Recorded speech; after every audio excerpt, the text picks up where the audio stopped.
I have this friend named Barbara who was my boss actually for a while, and we've known each other about 15 years. When she was my boss, well, she was actually quite a visionary, and she had a diagnosis of schizophrenia. And she was one of the co-directors of a peer empowerment center working with people who had various diagnoses of mental illness of one sort or another, who were supporting each other.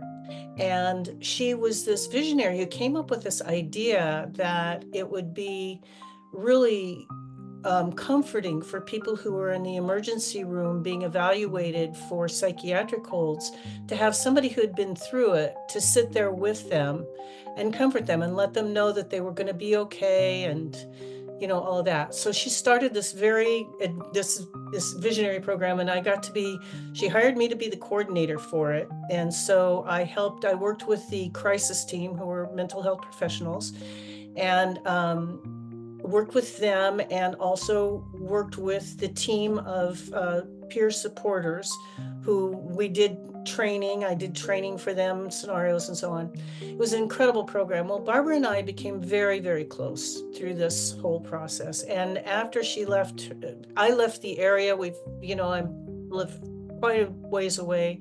After I left the area, we would spend probably an hour or 2 hours on the phone a week easily.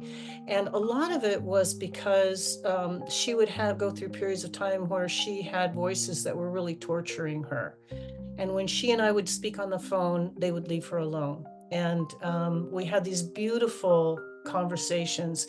And what I want to say about this, and I want to say this in the context of this video too, is that she was very deeply, these were deeply spiritual things that were happening with her, and that she was actually battling. She was actually in a spiritual battle, and she was quite aware of it.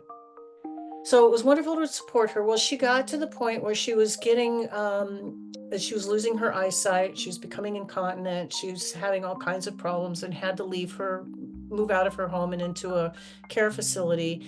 And during that time, I was making these little tapestries. And knowing that she had lost her eyesight and knowing she had lost pretty much everything in her home, I made this little tapestry for her of it has a blue background, and I used stitches that she could feel, that were a little higher, that were orange, and they were goldfish. So I made her this little goldfish um, a tapestry, and and I mailed it to her in California, and she was so happy with it. She hung it on her little walker, and she would walk around with it. So, and she passed about, I'm going to say, 3 or 4 months ago. She finally passed, and I had spoken with her on the phone just even a week before, because she would continue to call me when she could get somewhere that was quiet enough where we could have a conversation. So I was in meditation one morning, and I heard her.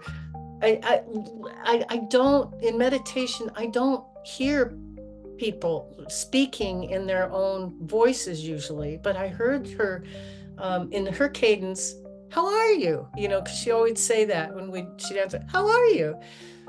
And it was like, Barbara. And so we had a conversation, a telepathic conversation, and it was so sweet. And what was very clear was she was released from that torment that she had experienced in life. And not only that, she was offering herself to help me. She loved what I'm doing. She was really engaged. And I said, "Great, fabulous.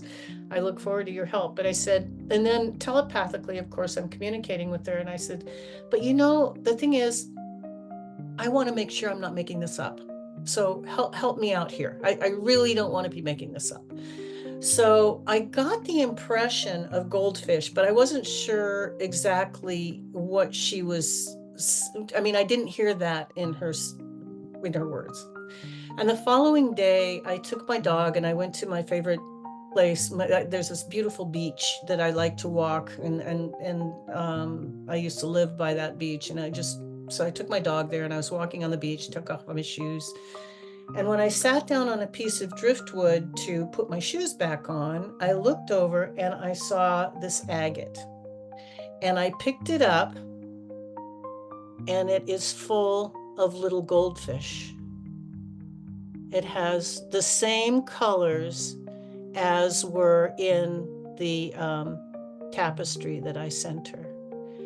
So that's my little story of Barbara, and I carry this. I often carry this little agate. I love this thing, and I carry this little agate. Sometimes I invite Barbara to go with me when I go do things. So last night, the aurora borealis was wild last night. So I took my camera out and I took my little agate to the beach, and so that's my story of Barbara.